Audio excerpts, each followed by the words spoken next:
দুই বাংলার জনপ্রিয় অভিনেত্রী ও মডেল জয়া আহসান সবসময় সাবলীল পোশাকে কিংবা অভিনয় যেটা তাকে মানায় সেটিই তিনি ধারণ করেন। এর আগে খোলামেলা ধাঁচের জামদানি পরে ভারতে অনুষ্ঠিত ফিল্মফেয়ার ওটিটি অ্যাওয়ার্ডসের মঞ্চ মাতান তিনি।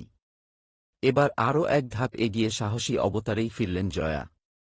সকালবেলায় লাল পোশাকে উত্তাপ ছড়ালেন তিনি। মঙ্গলবার ১৪ জানুয়ারি শীতের সকালে সামাজিক যোগাযোগ মাধ্যমে ৪টি লাল ছবির কোলাজে মাতোয়ারা করেছেন জয়া। জাতীয় চলচ্চিত্র পুরস্কারপ্রাপ্ত এই অভিনেত্রী দুই বাংলার মানুষের হৃদয় জয় করেছেন তার অভিনয় গুণে। তার দারুণ সব ফ্যাশন সেন্স নিয়মিতই মুগ্ধ করে অনুরাগীদের। এবারও যেন তার ব্যতিক্রম হল না। তাই তো অনুরাগীদের এমন মন্তব্যই জায়গা করে নীল শুরুতেই ৪ ছবির এই কোলাজে মোট ৮টি ছবি ভাগ করে নেন জয়া আহসান। এদিন ম্যাট রেড টপস পরেন এই বিউটি কুইন। সঙ্গে আর তেমন কিছু নেই। অর্থাৎ না পরেছেন ভারী জুয়েলারি, না ছিল অতিরিক্ত মেকআপের ছোঁয়া। খুবই ছিমছাম এই লুকে ভক্তদের চমকে দিতে জয়ার কাছে যেন ছিল মাত্র এক তুড়ির কাজ। ক্যাপশনে লিখেছেন, এক সন্দেহের ছায়া, মাঝে মাঝেই সাহসী অবতারে নিজেকে ধরা দিতে অভ্যস্ত জয়া। এই রেড টপসেও খানিকটা খোলামেলা লেগেছে তাকে। সঙ্গে তার মোহনীয় লুকের অনেকগুলো পোজ। ফলস্বরূপ নিজেদের ধরে রাখতে পারেননি তার ভক্ত অনুরাগীরা।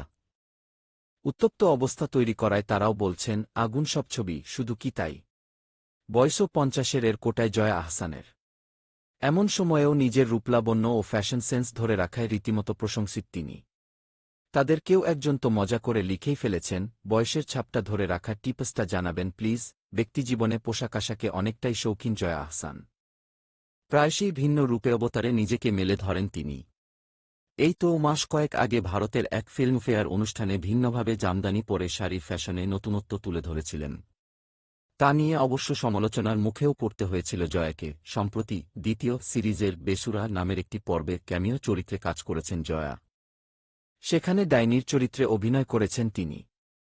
মেকআপের গুণে ডাইনি চরিত্রে তাকে বোঝাই ছিল কষ্টসাধ্য। গল্পের প্রয়োজনে শেষভাগে নিজের রূপে ধরা দেন অভিনেত্রী।